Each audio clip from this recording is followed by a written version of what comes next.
Hi, it's Jean. Okay. What I would like you to do It's really bad today. is come over to I'm constantly throwing up. I'm constantly At one point, when we were in the young girl's diarrhea. room, I was sitting down, I was trying to Can't make even drink water. possible spirit that was there more Just a comfortable. second. So I said, can you come over and sit by me? And it sounded like this tiny response that said, no, if you're not feeling so shy.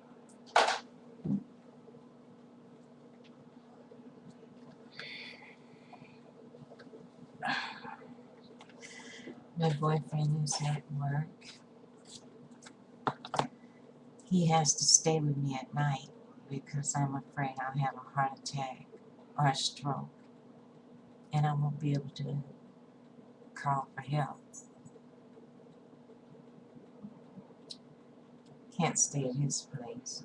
He has a little bitty twin-size bed, and when you're sick like this, you toss and turn all night. You can't get comfortable. Everything hurts. My neck, my ears, my chest hurts, my arms, my elbows. Every pain that I felt in both car accidents is what I feel without the pain medication.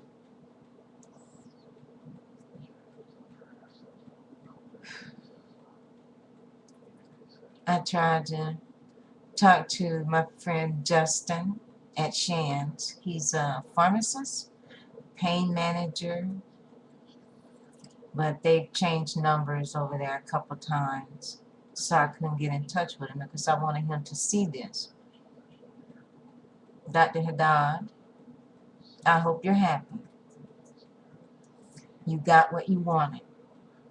Me, sick, dying, in excruciating pain. I hope you're happy. Oh, excuse me. I'm not supposed to speak my mind. That disrupts. As she said, I was disruptive because I asked for better pain medication. Because I asked them not to be nosy in my business. And I asked them to treat me like a patient and not a slave or a stupid nigger. That's what all this is about. Because I spoke my mind. And I forget. Ooh, people are scared of black people who speak their mind. It means they want to hurt them. Well, I have news. You're not that important to me. What's important to me is saving my life.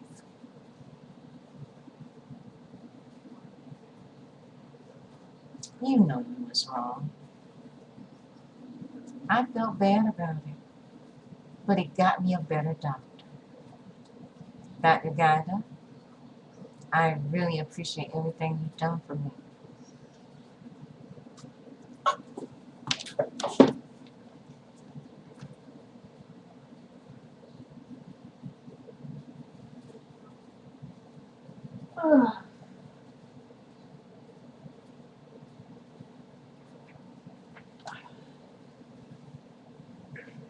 Excuse me.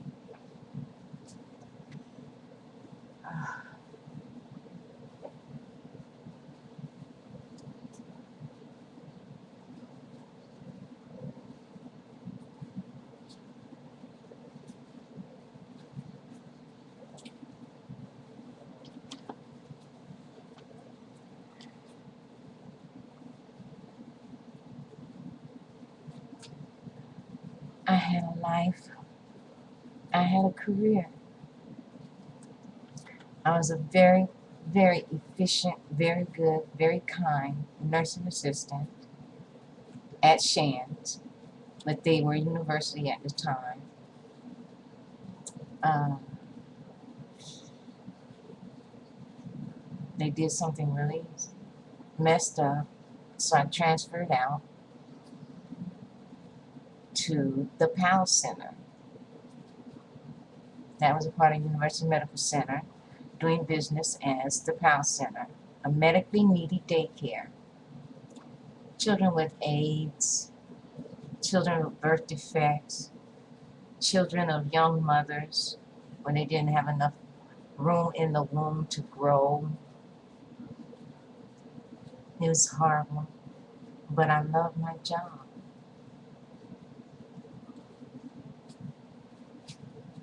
But do you know, there's one particular nurse named Maureen. She used to talk to the black children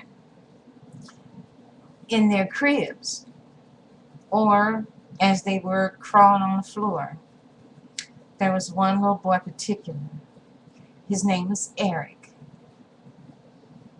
His mom was really young. Her name was Africa. She was a beautiful young girl. She was a teenager. And they talked about him so bad because he smelled so bad. They talked about all those young mothers. And when I asked them not to do that, they were like, well, Jean, what's wrong with you? I said, you're talking about these young mothers. I mean, people, you don't know what goes on in these people's lives. How can you just be so cold and callous? They would walk up to the black children and say, Eric, Chris, y'all gonna be drug dealers. You're gonna fall right in with everybody else. And then the little black female babies, they would say, you're gonna work on the corner for this one. He's gonna run you. Oh my God, I don't want to touch him. Oh my God, he's so nasty. Well, his mother's 13. Jean, what's wrong with you? Well, you tell the little white kids that they're going to be doctors, lawyers, nurses, presidents, so on and so forth.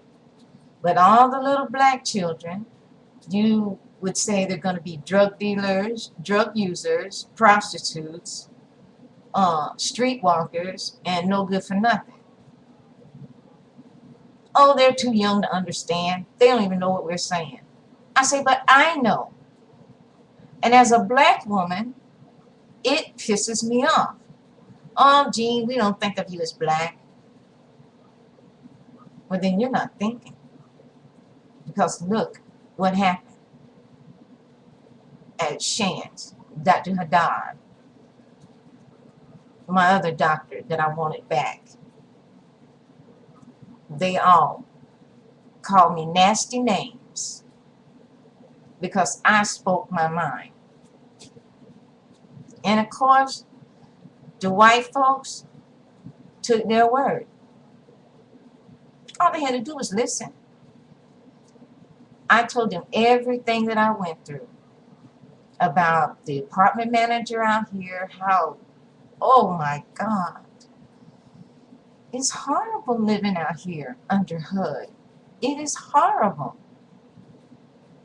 And I used to tell my doctor, my pain manager, I used to see Dr. Kumar till she told about one of my sessions. I thought if you see a psychiatrist or a psychologist, they can't tell anybody what you say. That is the point. You're free to speak your mind. Well, over at Shan's, they told about my conversation with my doctor. If that's not a HIPAA violation, I don't know what is. And when I got upset about it, it just made it worse. Who the hell do you think you are? You're a nigga. We talk about y'all every day. We don't let you know it, but we talk about y'all every day. The ones that work here, the ones that come here, and most people just don't pay attention. You don't watch faces. You don't watch body movement. They don't want to touch you. Or they barely touch you. But when you're broke and you're poor, where do you go? Chance Jackson. You're at the mercy. Whatever they want to do for you or don't do for you, you're at their mercy. So now, as I said, I'm having to deal with these people over here in the Murray Hill Clinic that told this lie. It's got me suffering. I'm going to leave the video going all night tonight because I want you to see, and I imagine children will be in bed. It's horrible. So just get ready for it, okay? I don't think I can go through the whole thing again.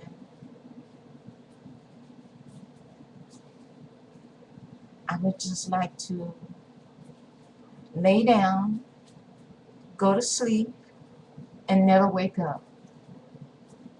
That will stop people mistreating me. But more important, it'll stop the pain and the agony that I deal with every single day. It's as if when you try to describe the pain and you try to show them where the pain is, they look at you like melodramatic. You know, you black folks, y'all can just really get so melodramatic. Y'all just go overboard. Well, I was just like you. I was on my job, taking children home from the daycare center, stopped at a stoplight. My driver was asking me, was I going to cook out for the 4th? This was the 2nd of July. And the light turned green. I remember the light turning green. I remember hearing the engine. She gave more gas going forward. And then I don't remember. There's certain parts that come to me in my sleep, well, dream. I've been diagnosed with post-traumatic stress disorder. Oh my God, I forgot my doctor's name. I had her for years before they switched over to her dog because she left to have a baby and she has a set of twins.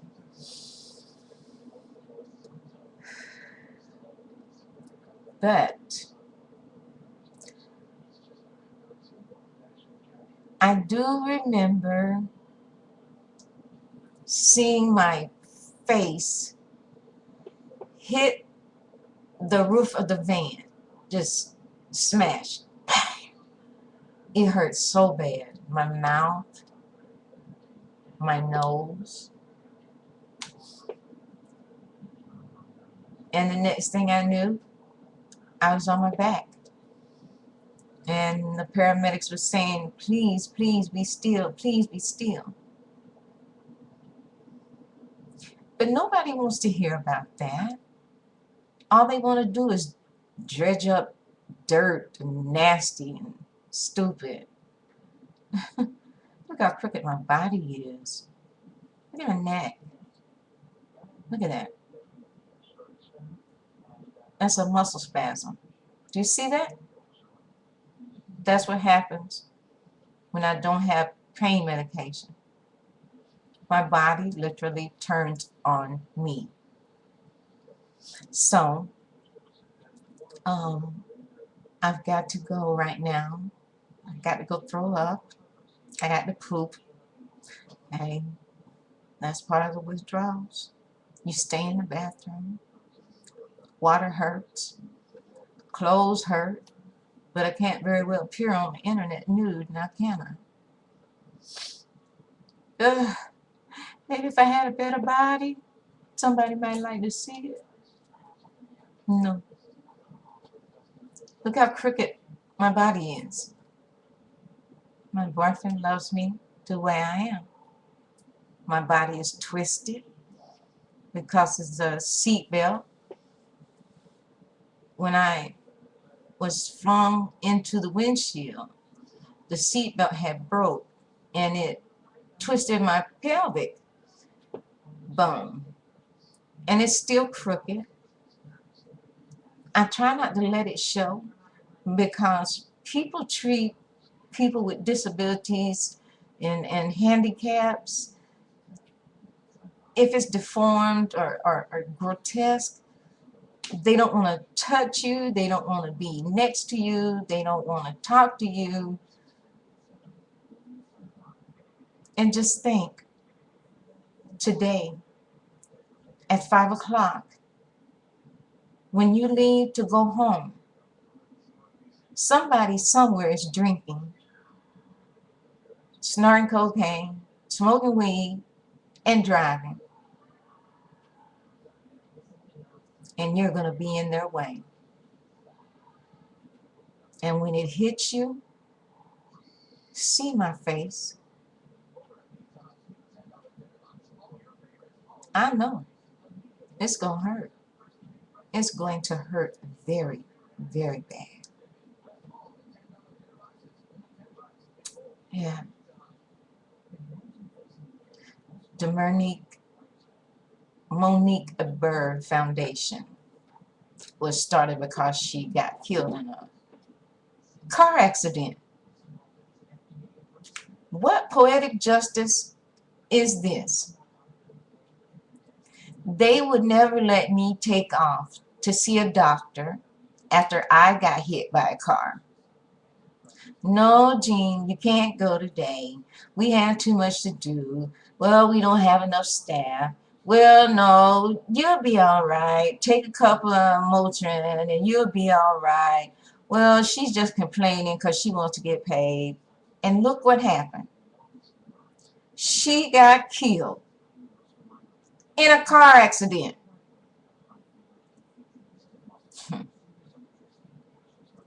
I know when it hit her and she felt that pain, this was what she saw. Me.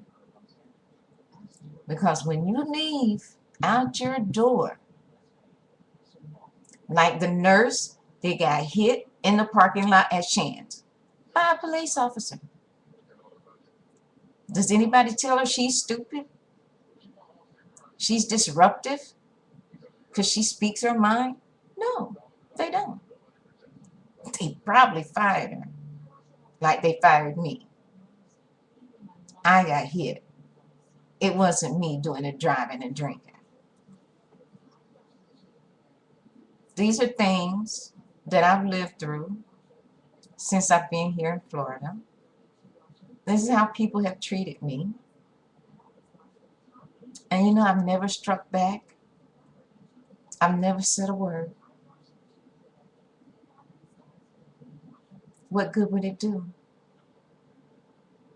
They were white. I'm in the South. I'm from the Midwest.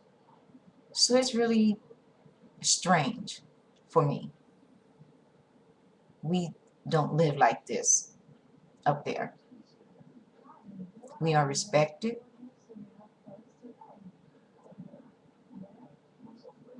They know. But down here, black folks seem to be beat down really, really hard. But I'm not going to give up because those women in the Murray Hill Clinic lied. And the proof is nobody will ever give a name.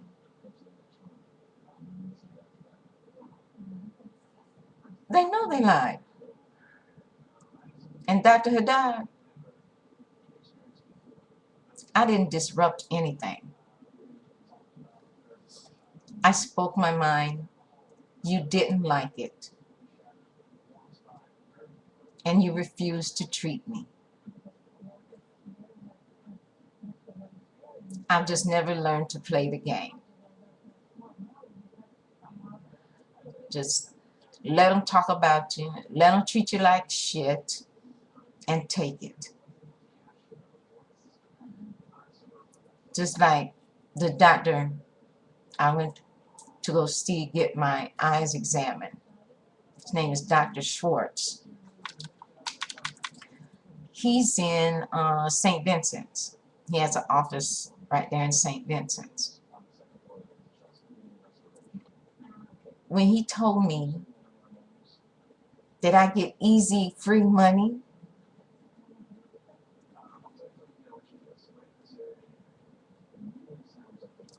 I couldn't believe it. This is a doctor. What happened to you people? I mean, you've always been nasty, but oh my God, you just seem to have gotten worse with time. So when I asked the nurse, who did they work for? And she asked me why. And I told her. I couldn't even file a complaint because they own the office. So, Dr. Gaja, you've been great to me.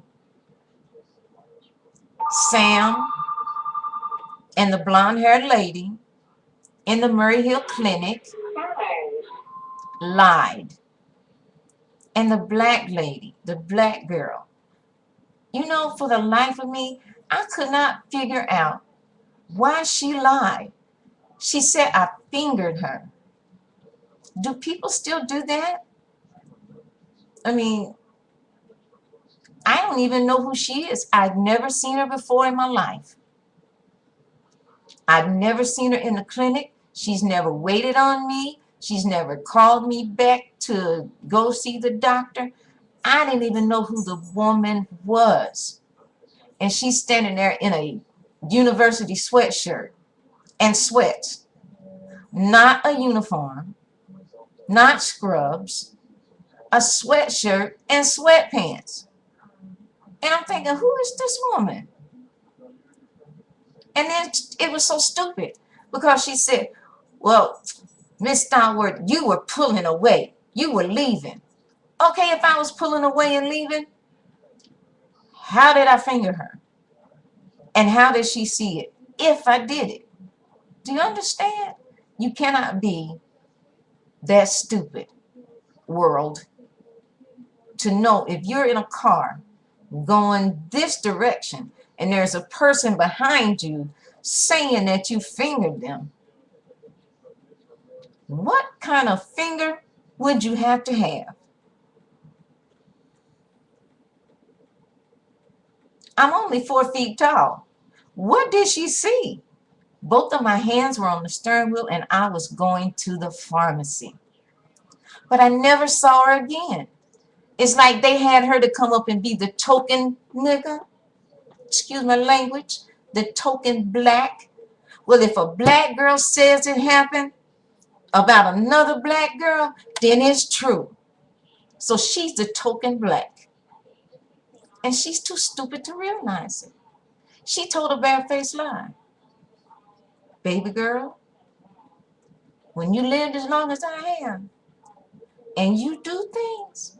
See, I don't believe in God because of all the stuff I go through, but I do believe in karma. And what goes around, comes around. It's going to be okay.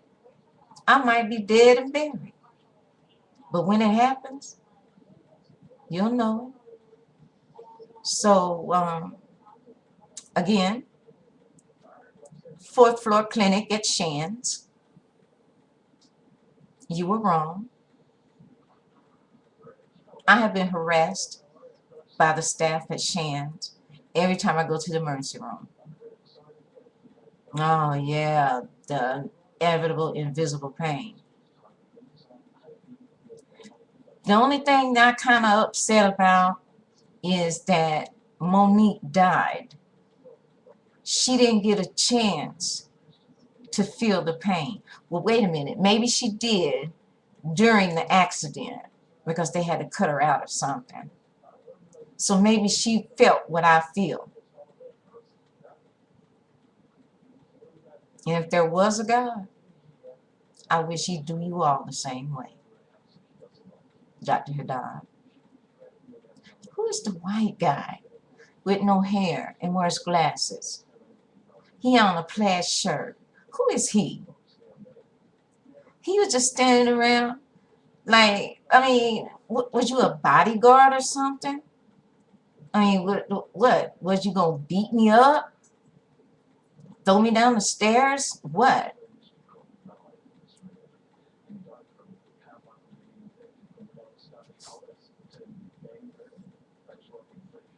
See, they still act stupid after all these years. That's why there is no God. None. Because all these people that do all these bad things, he should strike them all.